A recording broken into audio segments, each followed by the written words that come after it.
السلام علیکم دوستوں، امید کرتا ہوں آپ خیریت سے ہوں گے۔ جاب گھر کے پلیٹ فارم پر آپ سب کو خوش آمدید۔ ناظرین، ہمارے معاشرے کے اندر آج سود کی جو لعنت ہے وہ بہت حد تک عام ہو چکی ہوئی ہے، اور بیشتر لوگ جو ہیں وہ اس لعنت کے اندر گرفتار ہیں، اور وہ اس کو گناہ بھی نہیں سمجھتے ہیں، اور وہ سمجھتے ہیں کہ ہمارے پاس حلال مال آ رہا ہے اور ہم جو ہیں بڑی آسانی سے ہمیں پروفٹ مل رہا ہے، تو ہمیں اس کا وہ کیا کہتے ہیں نفع مل رہا ہے، اور ہم جو ہیں بیٹھ کے پیسے بس کھا رہے ہیں بغیر کسی محنت کے۔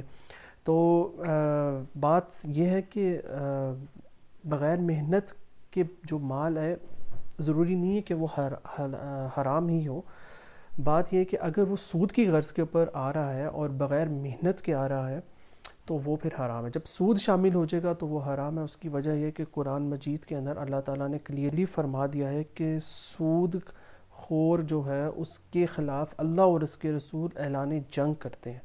تو جب اللہ اور اس کے رسول ہی اعلان جنگ کر دیں گے تو پیچھے کیا باقی رہ جائے گا؟ تو ناظرین، اسی سلسلے میں بہت سی حدیث بھی آئی ہیں۔ قرآن مجید میں بھی دو ٹوک الفاظ کے اندر کہہ دیا گیا ہے کہ سود حرام ہے تو حرام ہے۔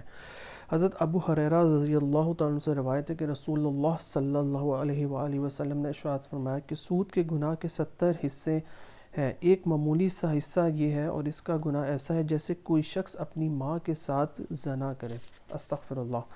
یہ ہے سود کا گناہ، سود کا وبال۔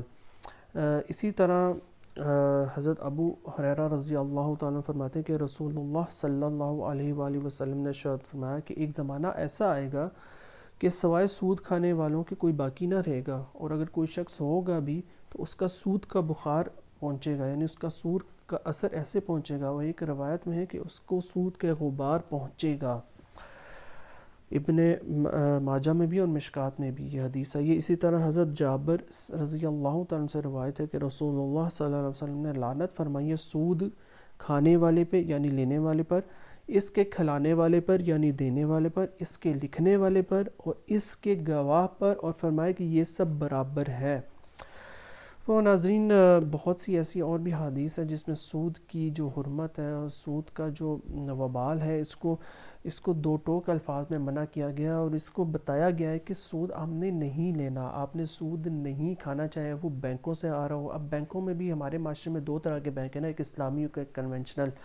تو کنونشنل بینکنگ سے تو ہمیں حد درجہ پرہیز کرنا چاہیے، حد درجہ احتیاط کریں، گریز کریں، اس کا پروفٹ نہ لیں، اس کے اوپر جو آپ کو سود مل رہا ہے وہ حرام ہے، حرام ہے، حرام ہے۔ بہت سے علماء کے اس کے اوپر فتوے بھی ہیں، اور آپ علماء سے جا کے پوچھ بھی سکتے ہیں۔ ہاں، اسلامک بینکنگ کا جو پروفٹ ہے اس میں پھر اختلاف ہے علماء کا، لیکن اس میں سود کا ایلیمنٹ جو ہے وہ ایلیمنیٹ کر دیا گیا ہے۔ بہت سے علماء کا خیال ہے کہ اب اس پہ سود نہیں ہے، تو اس کو ایلیمنیٹ کر دیا گیا ہے، لیکن جو آپ کا کنونشنل بینکنگ سے پروفٹ آ رہا ہے، یا جو آپ کسی کو قرض دے رہے ہیں اور پھر قرض کے اوپر آپ اسے اضافی رقم مانگ رہے ہیں واپس، تو وہ سود ہے، اور وہ سود حرام ہے۔ جو اوپر اضافی رقم آ رہی ہے آپ کو قرض کے اوپر، تو ہمیں سود سے حد درجہ جو ہے وہ احتیاط کرنی چاہیے۔ دیکھیں نا، ہمارا دین کہتا ہے، اللہ تعالیٰ فرما رہے ہیں قرآن میں بھی یہ کہا جاتا ہے کہ اللہ تعالیٰ صدقے کو بڑھاتا ہے اور سود کو گھٹاتا ہے۔ حالانکہ دیکھیں سود سے تو مال بڑھ کے آ رہے ہیں، لیکن اللہ کہہ رہے ہیں کہ میں صدقے کو بڑھاتا ہوں، ٹھیک ہے، اور سود کو گھٹاتا ہوں۔ تو جو بھی اللہ رب العزت بات کہہ رہے ہیں وہ یقیناً اس کے اندر انسانیت کی بھلائی ہے، یقیناً اس کے اندر انسان کی فلاح ہے کہ ہم سود سے اپنے آپ کو بچائیں، کیونکہ وہ مال تو بڑھ کے آ رہا ہے، لیکن اس مال میں سے اللہ نے برکت ختم کر دی ہے، ٹھیک ہے۔ وہ مال آپ کی کسی بیماری میں لگ جائے گا، آپ کی کسی ایسی چیز میں لگ جائے گا جو آپ کے کسی کام نہیں آئے گا۔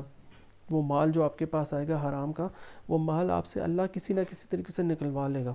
تو اس لیے اللہ فرماتے ہیں کہ میں سود کو گھٹاتا ہوں اور میں صدقے کو بڑھاتا ہوں، کیونکہ جب صدقے والا مال جو ہے اس میں اللہ برکت ڈال دیتے ہیں، اس میں اللہ تعالیٰ نفع ڈال دیتے ہیں، اس میں اللہ تعالیٰ ایک ایسی رحمت اور برکت ڈال دیتے ہیں کہ وہ مال تھوڑا ہوتا ہے لیکن کافی ہو جاتا ہے، ٹھیک ہے۔ تو یہ اللہ ہی کی حکمت ہے، اور اللہ ہی بہتر جانتے ہیں اپنی حکمت کو۔ تو ہمیں حد درجہ جو ہے وہ سود سے اور اس طرح کے جتنے بھی سٹہ سود، اس طرح کی جتنی بھی خرافات ہیں جن سے ہمیں لگ رہا ہے کہ ہاں بھی ہم تو راتوں رات امیر ہو جائیں گے، تو یہ امیر نہیں ہو جائیں گے، بلکہ یہ ہم اپنے گھر میں اپنے پیٹ میں دوزخ کی آگ کو جمع کر رہے ہیں۔ تو اللہ تعالیٰ سے دعا ہے کہ اللہ تعالیٰ جو ہے وہ ہمیں سود جیسی لعنت سے اور اس طرح کے جو کاروبار ہیں جس میں سود کا اندیشہ ہے اس سے محفوظ فرمائے۔